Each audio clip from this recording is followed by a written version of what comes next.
Bonjour à tous, bienvenue sur le plateau de Bonjour chez vous. Aujourd'hui, nous parlons redevabilité. Pourquoi est-ce important de rendre des comptes? C'est le thème qu'on aborde aujourd'hui avec notre invité de la semaine, le pasteur Samuel Gingras. Ah, c'est pas mal ça. Salut Sam, ça va bien? Ça va super bien. Toi, ça va super bien. C'est bon, ça. On est content de t'avoir encore avec nous. Je suis content d'être là. On a une belle émission hier, on a parlé de la prophétie. Aujourd'hui, on parle redevabilité. Coucou Nadine. Hello, je ne t'oublie pas. Honneur aux invités que veux-tu. Oui, toute la place à l'invité. Bienvenue, ça. Merci. Terminé. Merci, je suis content d'être là. Aujourd'hui, tu vas faire une rubrique couple et relations, c'est ça? De quoi tu vas nous parler en quelques mots? Combien c'est important d'être redevable, soit à son épouse, son épouse, à des amis proches, afin de pouvoir justement rester dans l'obéissance par rapport à la façon que Dieu nous appelle à vivre. Excellent, excellent. Donc, on s'adresse aux relations en général, amis célibataires. Vous n'êtes pas mis de côté dans cette rubrique. Non. C'est important. Je le dis au cas où, au cas où. Nadine, on va commencer cette émission avec toi. On va voir l'importance d'être redevable, de rendre des comptes dans la pensée du jour.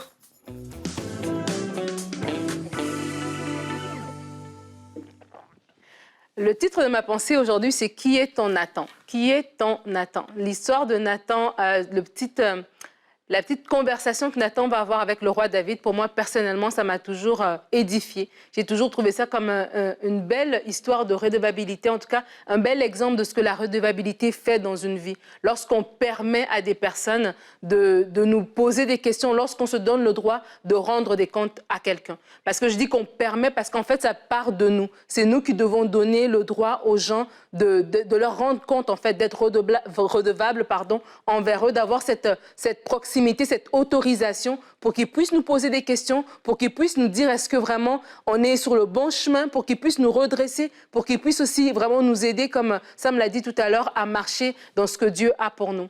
Je parlais avec quelqu'un récemment et on parlait un petit peu de tout ça. Et la personne, elle se gardait beaucoup à elle-même, puis elle voulait gérer ces choses elle-même. Et je disais à cette personne, en fait, quand on est fort, on partage. Se penser qu'on peut tout faire soi-même, qu'on doit porter nous-mêmes nos fardeaux et qu'on ne peut pas parler à d'autres personnes, qu'on doit gérer tout en nous-mêmes, c'est pas de la force en fait, c'est de la faiblesse. Parce que vraiment, vous devez avoir quelqu'un à qui vous parler. Et des fois, c'est la peur de se confier, la peur d'être déçu. Il y a beaucoup la peur qui va nous empêcher d'être redevables, qui va nous empêcher de rendre des comptes. Parce que peut-être on est tombé sur des gens qui n'étaient pas bien, qui nous ont pas donné des bons conseils ou qui ont pris notre secret et qui l'ont dévoilé. Bref, des raisons pour lesquelles on s'est dit on ne devra plus être redevable à personne, on ne va pas rendre des comptes, on va faire cavalier solitaire. Mais j'aimerais vraiment vous encourager à découvrir votre Nathan, parce que oui, il y a un Nathan. Il y a quelqu'un qui va pouvoir vous parler avec tact, avec respect. On voit cette histoire dans 2 Samuel, je vais vous lire le verset 13. L'histoire, elle est à partir du verset 1. Je vous fais grosso modo, l'histoire, c'est que David, voilà, il a chuté, il a pris la femme d'Uri, etc. Et Nathan va être envoyé de Dieu pour venir parler à David. Et Nathan va venir en lui racontant une histoire d'un monsieur qui avait une seule brebis, d'un autre riche qui avait plusieurs brebis, etc. pour amener David à faire une réflexion et ensuite lui dire, en fait, cette personne dont on parle, c'est toi. Et Nathan va dire à 2 Samuel 13, au verset 13, 2 Samuel 1, verset 13, David dit à Nathan, « J'ai péché contre l'Éternel. » Nathan lui répondit, « L'Éternel pardonne ton péché et tu ne mourras pas. » Et je voulais insister sur ça, c'est que lorsque Nathan a donné la vérité à David, David a su s'humilier, il a su reconnaître qu'il avait mal fait. Il n'a pas dit à Nathan, je suis un roi, t'as pas le droit de me parler comme ça. Il aurait pu user de son poids, il aurait pu se justifier, il aurait pu trouver une raison X ou Y, mais il a choisi de dire, ah tiens, c'est vrai. Ses yeux sont ouverts sur son action, il a réalisé ce qu'il avait fait était mal et il a pu parler. Et j'aimerais vous dire qu'avoir quelqu'un à qui vous êtes redevable va vous sauver la vie. Parce que c'est quelqu'un qui saura vous dire des vérités ou d'autres personnes, peut-être à cause de votre position, peut-être parce que vous êtes une personne très élevée, peut-être parce que vous avez de l'argent, peut-être parce qu'ils ont besoin de soutirer quelque chose de vous, ils n'oseront pas vous dire la vérité. Mais le Nathan saura te dire la vérité avec tact, avec respect, mais saura te dire les choses comme il faut. Et il faut s'entourer des bonnes personnes. Pour terminer ma pensée, j'aimerais vous inviter à réfléchir sur l'histoire d'Amnon. Amnon a son cousin qui est là à côté de lui, Alors qu'Amnon a des pensées envers sa sœur Tamar, sa demi-sœur Tamar, il va parler de ça à son cousin et le cousin va lui donner le pire conseil, un mauvais conseil qui va non seulement permettre, oui, à Amnon d'avoir ce qu'il veut à court terme, mais ça va coûter la vie à Amnon, ça va amener une déchirure profonde dans la famille de David. Donc, il faut s'entourer, mais s'entourer des bonnes personnes, des personnes de qualité, des personnes remplies de l'esprit, des personnes qui vous aiment, qui sauront rendre, oui, que vous pourrez rendre des comptes, mais qui sauront aussi vous amener sur le bon chemin. Vraiment, alors je prie pour vous que vous sachiez découvrir le Nathan de votre vie pour pouvoir justement aller de l'avant. Merci Nadine, amen. Je pense que c'est une question qu'on peut tous se poser. Qui a un droit de parole dans ma vie? Est-ce que j'ai des gens à qui j'ai autorisé, mais aussi qui sont assez sincères, assez francs pour me dire la vérité? Parce que c'est pas des gens qui courent les coins de rue. Des gens qui vont dire la vérité, mais qui vont le dire pour notre bien, pas pour notre mal, pas pour notre destruction, pas juste pour un plaisir de briser l'autre, mais au contraire dans le but de le reprendre avec amour, avec douceur, mais pour lui sauver la vie dans certains cas. Ça paraît hyper fort quand on dit sauver la vie, mais c'est exactement ça. Certaines personnes peuvent sauver la vie. Nathan a sauvé la vie de David. Et c'est sûr, s'il n'était pas repenti, c'en était fini pour lui. Et il y a des gens comme ça dans notre vie qu'on doit avoir. Alors, on en parlera tout à l'heure, mais on peut avoir des amis, on peut avoir notre mari, notre épouse. Mais c'est vraiment une question à se poser. Est-ce que j'ai au moins autorisé une personne à me dire la vérité?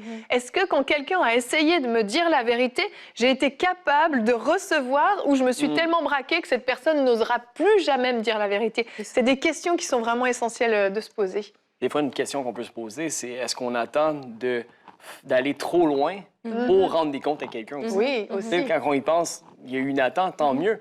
Mais imagine cette histoire si David n'était pas dans une position d'orgueil. Parce que l'orgueil précède toujours la chute. C'est la plus grosse chute de la vie de David. Il a conçu un enfant avec Bathsheba. Cet enfant-là est mort. C'était un deuil horrible. Il s'est repenti, mais malgré sa repentance, c'était une chute dans sa vie, une grosse chute. Ça lui a coûté et il s'est humilié, tant mieux. Mais des fois, on attend justement on attend que d'avoir planté pour rendre des comptes à quelqu'un. C'est vrai. Puis est-ce qu'on peut s'éviter? Puis pourquoi? Parce qu'on est dans la même position de David. Tu sais, je pense que c'est facile de se dire, ah, mais moi, j'aurais pas fait ce qu'il faisait. Oui, mais c'était le roi de la nation d'Israël, la nation choisie de Dieu. Il était seul, techniquement, dans ce rôle-là. Et il ne s'est pas rendu redevable avant de s'être planté. Puis, c'est vrai. Je crois que des fois, on peut éviter des gaffes si on choisit d'avoir des Nathans, pas seulement quand on faut se faire dire comment on a manqué, mais avant qu'on fasse des erreurs. Pour nous mettre en garde, en fait. C'est vrai, c'est important. Pourquoi? Parce que des fois, on a peur d'avoir des Nathans parce qu'on les rencontre trop tard dans nos vies. Oui. Mais lorsqu'on commence avec quelqu'un, mais il y a aussi cette confiance qui se bâtit et cette transparence. Donc, on grandit aussi dans notre... Parce que des fois, on a peur de dire, si je dis ça à quelqu'un, voilà, je vais dire ça à Sam aujourd'hui, comment est-ce qu'il va me recevoir? Mais si Sam, on a commencé, on a marché dès le départ, Sam connaît mon cœur. Donc, quand je vais lui parler aujourd'hui, il n'y a pas de jugement, il n'y a pas de... Voilà, il n'est pas là pour me casser, mais il est là pour me relever. Et je crois que c'est important. Et David, justement, était ce roi. Et on peut vraiment être dans des positions où on a l'impression qu'on n'a pas besoin. Techniquement, il a la plus grande armée. Techniquement, c'est lui l'homme selon le cœur de Dieu. Il est choisi, il a tout. Mais il a eu quand même besoin de quelqu'un à côté de nous. C'est pour dire qu'on a tous besoin de quelqu'un à côté. Et c'est important de choisir la bonne personne. Vraiment, moi, j'aimerais partager sur ce point, c'est qu'il n'y a pas de gloire à marcher tout seul. Non. Il n'y a pas de gloire à marcher tout seul. La Bible dit dans le Proverbe que celui qui se tient à l'écart cherche ce qui lui plaît. À un moment donné, si tu es tout seul, c'est toi qui es le alpha de tout, tu vois plus tes angles morts, mais tu as besoin. Et je crois qu'il y a des gens qui sont placés dans nos vies qui ne vont pas nous regarder de haut. Et aussi, quand on est le Nathan dans la vie de quelqu'un, c'est aussi important de respecter ça, tu comprends? Si moi, j'ai un accès privilégié dans ta vie, Yveline, mais pour moi, c'est un privilège. Donc, ça veut dire que même quand je viens te parler, si je dois te faire un reproche, mais je le fais avec tact, je le fais avec amour. Et c'est ça aussi, des fois, pourquoi les gens, après, ils veulent être tout seuls, parce qu'ils ont ouvert la porte à quelqu'un, mais quand tu m'as vu dans mon mauvais jour, si tu m'as cassé, tu m'as repris de façon tellement brutale, des fois, ça fait qu'on ne veut plus rendre compte. On préfère juste être tout seul aussi. C'est ça, parce que le but, c'est de relever, c'est pas d'écraser quelqu'un qui est déjà à terre. Et pour rebondir sur ce que tu disais tout à l'heure, effectivement, David aurait pu aller voir quelqu'un et dire « j'ai des tentations Bathsheba, là, la femme du riz, elle me plaît, je l'ai vue. En fait, il aurait fallu même qu'il y ait quelqu'un dans sa vie qui lui dise « Qu'est-ce que tu fais sur ce balcon-là Oui. pendant... » Qu'elle prend son bain. Non, Il mais devait en fait, pas être ça là. nous dit, c'est fou, parce que la Bible nous dit que David s'est levé le soir. S'il s'est levé le soir, ça veut dire qu'il était couché toute la journée. Ici, ça veut dire qu'il était techniquement paresseux. Il était supposé être sur le champ de bataille. Son armée était sur le champ de bataille. Puis des fois, bon, tu sais, on le sait, mais derrière chaque grand homme, il y a une grande femme. Derrière chaque grande femme, il y a un grand homme. Puis on est supposé d'être redevables les uns envers les autres. Ouais. Et on est supposé de se rendre des comptes, mais lui, parce que c'était un roi, techniquement, il s'est permis de faire des choses qu'il n'était pas supposé faire. Mais nous savons qu'un roi, s'il rendait des comptes, il était, d'ailleurs, c'est un leader. Les meilleurs leaders sont les meilleurs serviteurs. Et il était supposé servir sa nation, être sur le front d'un champ de bataille. Mais il a décidé d'aller se reposer en pleine journée. Puis la Bible nous dit qu'il s'est réveillé en pleine soirée. Ça veut dire qu'il a dormi toute la journée. Il n'y avait personne sur son dos parce qu'il n'était pas redevable. Il ne rendait pas de compte à personne. Et donc, soyons redevables envers certaines personnes. Mais c'est important de se rendre redevable envers les bonnes personnes. C'est ça. Mais il y a des gens de confiance que Dieu a placés dans nos vies qu'on doit nécessairement ouvrir, qu'on doit ouvrir notre cœur. Moi, j'ai une petite anecdote avant que je te laisse la parole, Evelyne. C'est un pasteur, un grand pasteur, je veux dire son nom, s'appelle Craig Groeschel. Et c'est le pasteur de Life Church. Et il le dit dans une prédication que lui, en fait, sur son téléphone, son iPad, son Mac, blablabla, il a 10 personnes ou 12 personnes. Quel est un nombre réduit de personnes, que ce soit les gens de son staff, des gens de sa famille, qui ont accès à ses mots de passe, à ses mails, à ses historiques d'Internet et tout ça, et que périodiquement, voilà, de façon régulière, peut-être aux 3 mois, je ne sais pas c'est quoi l'horaire, mais il va vraiment rendre des comptes, en fait. Et en fait, quand on rend compte, quand on a des gens de qualité, de confiance, ça nous protège. Vraiment. Parce que c'est pas à tout moment qu'on est au top. David, cette soirée-là, il n'était pas au top. Et c'était cette soirée qu'il est tombé. Et des fois, on n'est pas tout le temps au top. Alors, si toi, tu peux être capable de revenir dans mon historique des 3 derniers mois et que je n'étais pas au top au mois d'octobre ou au mois de juin l'année passée, ben, on peut en parler, en fait. Et même moi, le fait de savoir qu'il y a quelqu'un qui me rattrape, ben, ça m'aide. Et de se dire, tu sais, tout à l'heure, ça m'a parlé du plan de Dieu, de la vision, de ce que Dieu a pour nous. Ben, l'ennemi est là pour nous mettre des bâtons dans les roues. On a tellement des choses glorieuses à faire.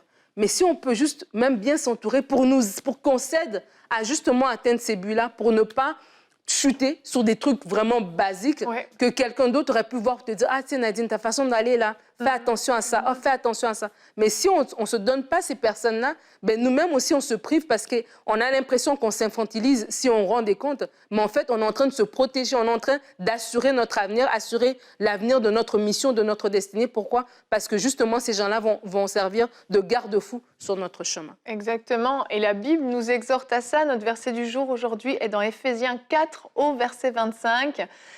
Dites chacun la vérité à votre prochain, car nous sommes membres les uns des autres. Ce verset, si on remonte un peu auparavant, nous parle de ne pas vivre dans le mensonge, de ne pas nous mentir les uns les autres.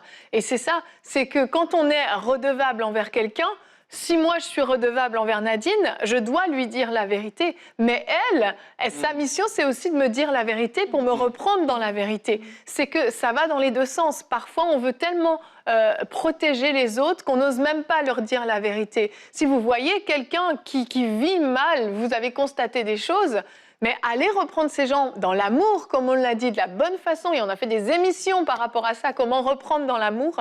Mais il faut le faire, c'est aussi un devoir parce qu'on est membres les uns des autres, comme le dit ce verset. On est le gardien de notre frère. Complètement. On est le gardien de notre sœur. Amen. Et des fois, on ne prend pas cette position-là. Puis on n'accepte pas quelqu'un à cette position-là dans notre vie. Tout à fait. Moi, je pense, brièvement, c'est un témoignage. Quelqu'un que je connais dernièrement s'était perdu dans sa marche avec le Seigneur. Je ne savais pas nécessairement comment adresser cette chose-là. Parce que tu aimes les gens, tu veux adresser ces choses-là, mais tu veux le faire dans l'amour. Puis des mois sont passés. Cette personne-là, s'est remise en question. Le Saint-Esprit a agi, tant mieux. Mais elle était des mois éloignée de Dieu. Puis aujourd'hui, elle dit, mais pourquoi est-ce que personne ne me l'a dit? Et du coup, j'ai réalisé, mais j'ai perdu l'opportunité au moment voulu, quand cette personne-là me posait la question, mais à cause que j'ai manqué En fait, je crois que j'ai manqué dans ma façon d'adresser le truc parce que je voulais pas blesser. Puis des fois, on se dit, mais tu sais, des fois, ça vaut mieux la claque d'un ami vaut mieux qu'un baiser de ton ennemi. Puis en réalité, on se doit de rendre des comptes, mais on se doit aussi d'être dans une position d'aider les gens à nous rendre des comptes. Exactement, tout à fait. C'est dans les deux sens que ça se passe. Et on va continuer cette émission avec toi. Sam, on va se focaliser un peu plus sur les couples, les relations, justement, comment ça fonctionne. On enchaîne avec notre rubrique Couple et relations. Donc aujourd'hui, on va voir comment être redevable ou rester redevable dans nos relations. Tu peux être en couple ou célibataire. Peu importe ta situation, tu te dois d'être redevable. Pourquoi? Parce que tu fais partie du corps. On est un corps, puis on est unis. Puis c'est comme ça qu'on grandit. En fait, il n'y a pas une partie du corps qui grandit seule. On se doit de marcher dans une redevabilité constante. Puis en fait, j'aimerais faire référence à un verset qui est Jean 3 au verset 19. Ça nous dit ceci. Et ce jugement, c'est que la lumière était venue dans le monde. Les hommes ont préféré les ténèbres à la lumière parce que leur œuvre était mauvaise. Maintenant, ce qu'on peut comprendre de ce verset-là, c'est que notre chair veut rester seule. Ta chair va vouloir garder le péché ou ton ancienne nature cachée. Quand que Dieu veut mettre toute chose en lumière. Et donc, peut-être que tu te retrouves à écouter ceci, puis tu vis quelque chose, tu as des squelettes dans ton placard. J'aimerais te dire que Dieu les voit déjà. Dieu veut mettre sa lumière dessus afin que tu puisses marcher dans une liberté totale. La Bible nous dit que celui que Christ rend libre est vraiment libre. Maintenant, c'est ton jour, c'est le jour où tu vas te mettre à marcher dans une liberté totale. Pourquoi? Parce que je crois que tu vas réagir par rapport à ce message. Et suite à ça, tu vas peut-être envisager un peu plus à être redevable envers ton prochain, envers ton frère ou ta sœur, quelqu'un qui tient à toi. C'est important de marcher dans la redevabilité, mais c'est normal que tu n'aies pas cette envie. Peut-être tu te dis, ouais, mais ça va m'exposer, je vais me sentir disqualifié. Puis j'ai réalisé qu'il y a beaucoup de gens qui n'osent pas marcher dans un état de redevabilité parce qu'ils se sentent sous non une conviction de péché, mais sous la condamnation que le diable met. Ça, c'est un manteau que tu te dois de refuser. Dieu te donne sa grâce. Et c'est important que tu comprennes que si Dieu est gracieux, l'Église se doit d'être gracieuse. Et peut-être que ton proche est venu vers toi, puis tu as du mal, toi aussi, à laisser aller, à marcher dans la grâce et à entourer et guérir. Et c'est ce qu'on va regarder aujourd'hui. Comment est-ce qu'on peut faire pour marcher dans la grâce de Dieu? La grâce n'abuse pas, en tout cas, de la grâce de Dieu. La grâce de Dieu se rend redevable et nous amène à toujours accepter, justement, de rendre des comptes. Et donc, c'est important qu'aujourd'hui, tu rendes des comptes, on en parle. Et donc, j'aimerais mettre aussi en évidence un deuxième verset, Proverbe 28 au verset 13, ça dit « Celui qui cache ses transgressions ne prospère point, mais celui qui les avoue et les délaisse obtient miséricorde. » Dieu veut te donner sa miséricorde. Dieu t'a déjà donné sa miséricorde au pied de la croix du Calvaire. Si tu es croyant aujourd'hui, tu marches dans cet état de fils ou de fille, et cela va t'amener justement à faire partie d'un corps. Et donc, dans le corps, il y a bien sûr de la redevabilité. Amen. Donc, on se doit d'être redevable. Maintenant, cela dit, j'aime faire la distinction entre la confession à Dieu et la confession à notre prochain. Il y a vraiment une différence. C'est beau et c'est important de demander pardon à Dieu. Puis ce que je remarque, puis j'ai eu l'opportunité de parler, d'être pasteur dans la vie de plusieurs personnes, puis les gens vont me dire « Oui, mais j'en ai parlé à Dieu. » Oui, mais donc, quand tu adresses ces choses-là dans l'amour, ces gens-là, parfois, peuvent se sentir un peu contre un mur, mais c'est pas que... Déjà, si tu te retrouves dans une position où tu te dois d'admettre des choses, c'est une grâce de Dieu. T'es pas mis contre un mur. T'es dans une bonne position parce que Dieu discipline ceux qui aiment. Oui. Donc, si on marche dans la redevabilité, puis on a l'opportunité de marcher dans la redevabilité, il faut comprendre aussi que Dieu nous aime. On a l'opportunité aujourd'hui de mettre toutes les cartes sur la table et de repartir libre. Donc, c'est beau de confesser à Dieu. Et c'est important. C'est dans notre Père. Père, pardonne-nous de nos offenses comme nous pardonnons ceux qui nous ont offensés. Mais je crois qu'il faut aller plus loin que ça. Parce que c'est en allant plus loin que ça qu'on est complètement guéri. C'est beau être délivré, mais Dieu ne veut pas seulement que tu sois délivré, Dieu veut que tu sois guéri. Donc, des fois, j'ai l'impression que ce qu'on fait, c'est on essaie d'arracher le clou qu'on s'est rentré dans notre main par nos propres forces. On l'enlève, mais ce clou-là, il reste une plaie. Mais la Bible nous enseigne c'est quoi qui guérit la plaie. Et ce qui guérit la plaie, on le retrouve dans Jacques 5 au verset 16. Dans Jacques 5 au verset 16, ça dit « Confessez donc vos péchés les uns aux autres, à ton frère, à ta sœur, à ton mari, à ta femme, à ton ami, et priez les uns pour les autres, afin que vous soyez guéris. La prière fervente du juste a une grande efficace. Des fois, on néglige l'efficacité de la prière de son proche. La raison pour qu'on confesse à nos proches, c'est car on comprend qu'il y a une efficacité dans la prière. C'est pas juste pour dire, bon, mais je l'ai sorti, ça libère, oui, mais c'est afin que tu puisses prier et chasser le diable, que tu puisses littéralement être lavé par la prière du juste. Et oui, Jésus t'a sanctifié au pied de la croix du Calvaire. Quand son sang a coulé, t'étais couvert, mais cela ne t'empêche pas de vouloir marcher dans une vie de consécration. Et la consécration qu'on vit sur cette terre, c'est une consécration qui répond au Saint-Esprit. Et le Saint-Esprit nous convoque à mettre en lumière à nos proches, à nos amis, ce qui ne va pas ou ce que nous avons gardé caché. Donc, ça nous dit, confessez donc vos péchés les uns aux autres et priez les uns pour les autres. La raison pourquoi est-ce qu'on confesse et pourquoi la Bible nous enseigne de confesser, c'est que c'est à ce moment-là, car il y a de la puissance dans la prière, qu'on vit une liberté et une guérison qui fait que le diable ne peut plus revenir. Tu fais fuir le diable et c'est comme ça qu'on s'aide à fuir la tentation. Maintenant, bref, la Bible nous exprime ici que ce n'est pas tout de se repentir dans nos cœurs ou même de parler à Dieu. C'est important de parler à notre proche parce que si ton proche est croyant comme toi, d'ailleurs, c'est important de faire le bon choix. Déjà, on veut se marier avec quelqu'un qui est croyant, c'est important. Pourquoi? Parce qu'on veut partager ce qui est peut-être le plus profond dans nos cœurs. Moi, je vais faire référence à mon histoire, OK? Mon histoire, c'est qu'à l'âge de 15 ans, j'ai été exposé à de la pornographie. Et entre 15 et 17 ans, j'ai été pris dans ce péché. C'est devenu une addiction et j'ai vécu une délivrance totale. À une conférence de jeunes, je me suis approché. Il y avait un pasteur, justement, qui avait fait un appel. Puis, lorsqu'il a fait son appel, j'ai eu tellement une conviction et je savais que Dieu était pour me délivrer.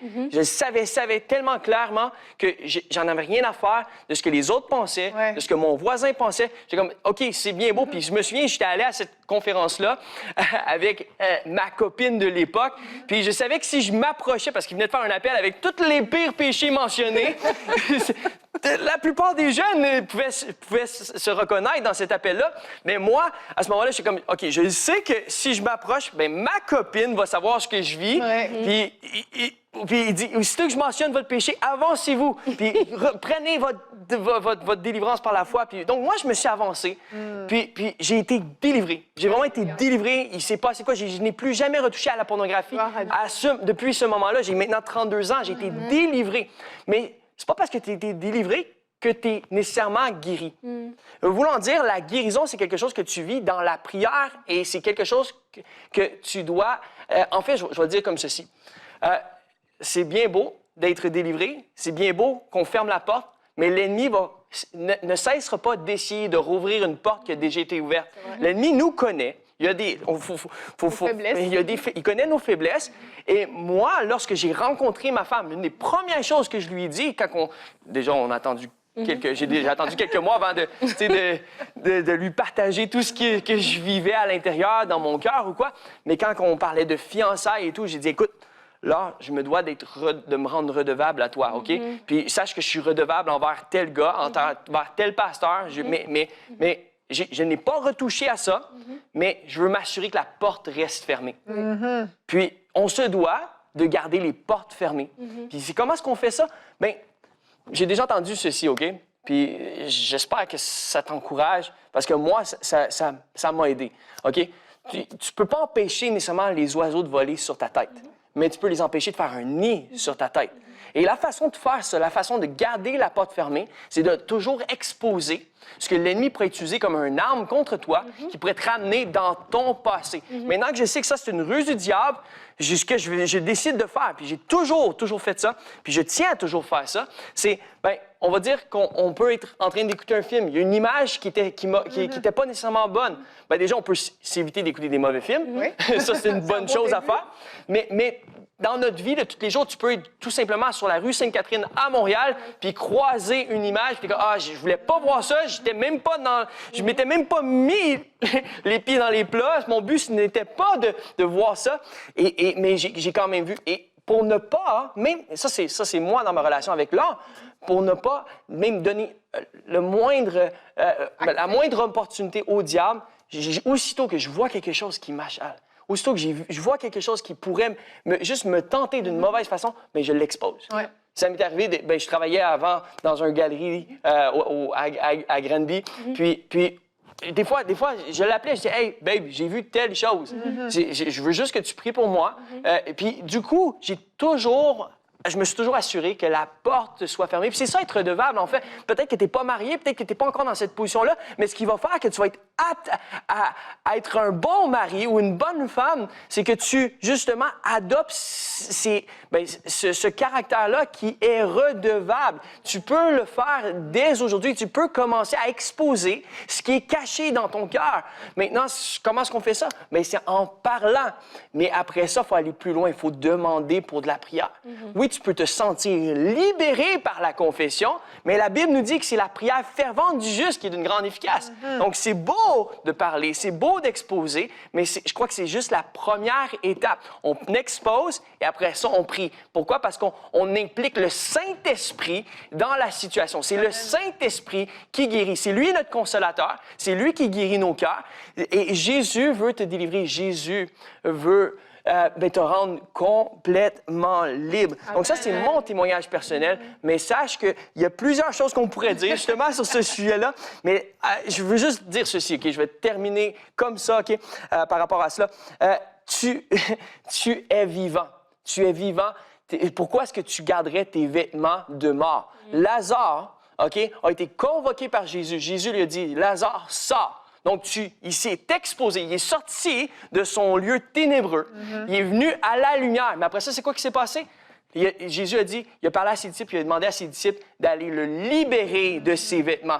Et donc, on a besoin de nos frères et de nos sœurs qui nous enlèvent les vêtements de mort qu'on portait, les choses, nos chaînes du passé. On se doit de vivre cette libération-là, mais on la vit à l'intérieur de l'Église par nos relations. Amen. Merci, Sam. Je crois que vous êtes pleinement équipés pour devenir non seulement une personne redevable, mais aussi une personne qui va peut-être avoir un droit de parole dans la vie des autres. On a vu que ça se passe dans les deux sens. Quoi qu'il en soit, le mot d'ordre, c'est l'amour et le but, c'est de relever, de ne pas écraser. Dans tous les cas, on vous invite à vraiment avoir le cœur ouvert à la réprimande si nécessaire et surtout, oui, à être les gardiens de vos frères. Merci beaucoup pour cet excellent thème à tous les deux. On se retrouve demain, Sam, tu seras avec nous. Qu'est-ce qui t'empêche de vivre la faveur de Dieu? On passe à un total autre sujet, mais tout aussi intéressant. Et tu vas faire une rubrique conseil du coach, Sam. Comment accéder à la faveur de Dieu? Donc on vous dit à demain et bonjour chez vous.